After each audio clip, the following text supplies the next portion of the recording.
Сәлеметсіздер ме, құрметті әлеуметтік желі пайдаланушылар, кәсіпкерлер мен әлеуетті инвесторлар және туризм саласының өкілдері. Өздеріңіз білетіндей, қазіргі уақытта мемлекет тарапынан экологиялық туризмді дамытуға өте үлкен көңіл бөлініп отыр. Осы бағытта сіздерге маңызды ақпаратты жеткізгім келеді.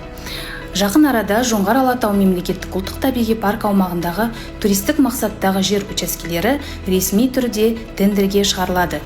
Мемлекеттік тендер Жоңғар Алатауының бірегей табиғатында заңды әрі таза бизнес бастаудың жалғыз жолы.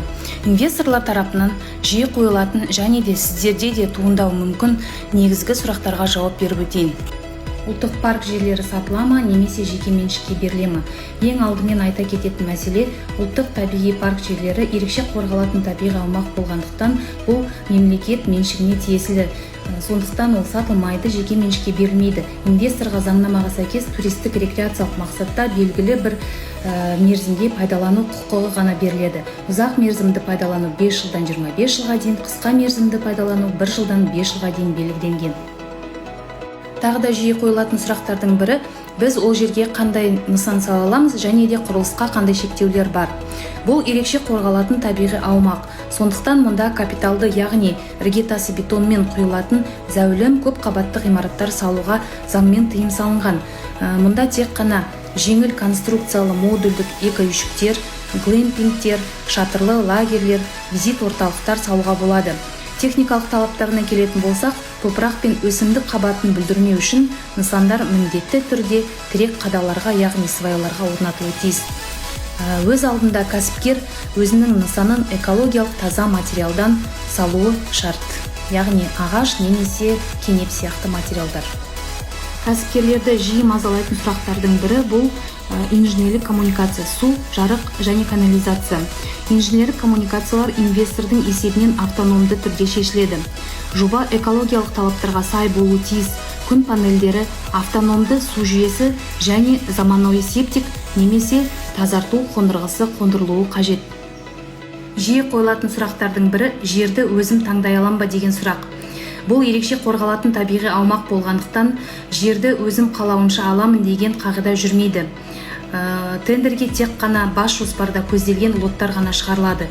Ал егер де өзіңіз паркты аралап жүріп, ұнаған жеріңіз болса, онда сіз сол учаскенің координаттарымен ресми түрде паркке хат жазып ұсыныс беруіңізге болады. Ұлттық парк пен инвестордың жауапкершіліктері қандай?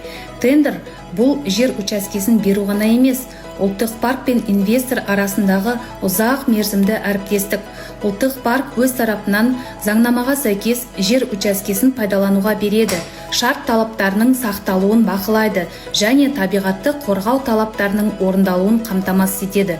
Ал инвестор өз жобасының қаржылық тұрақтылығына, көрсететін қызметтің сапасына және бизнестің тиімді жүргізілуіне толық жауапты болады. Инвестор жер учаскесін пайдаланған үшін шартта көзделген төлемдерді жүргізуі тиіс. Ұлттық парк инвестордың бизнесінің табысты болуына кепілдік бермейді. Сондықтан тендерге қатысып, жобаны қолға алмас бұрын бизнес жоспарда барлық тәуекелдерді, оның ішінде маусымдық сұраныстың төмендеуін де жан-жақты есептеп, қаржылық қауіпсіздік қорын алдын ала қарастыру әрбір кәсіпкердің жеке жауапкершілігі. Құрметті әлеуметтік желі пайдаланушылар және көрермендер, егер сіздердің табиғат тайлайтын және Жоңғар Алатауының экологиялық туризмін деңгейін көтеретін нақты жобаларыңыз болса, біз сіздерді серіктес болуға шақырамыз. Тендердің жариялану мерзімі мен құжаттар тізімін жіберіп алмас үшін біздің ресми парақшамызды бақылап отырыңыздар. Сұрақтарыңыз болса, парктың туризм бөліміне хабарлассаңыздар болады. Назарларыңызға рахмет.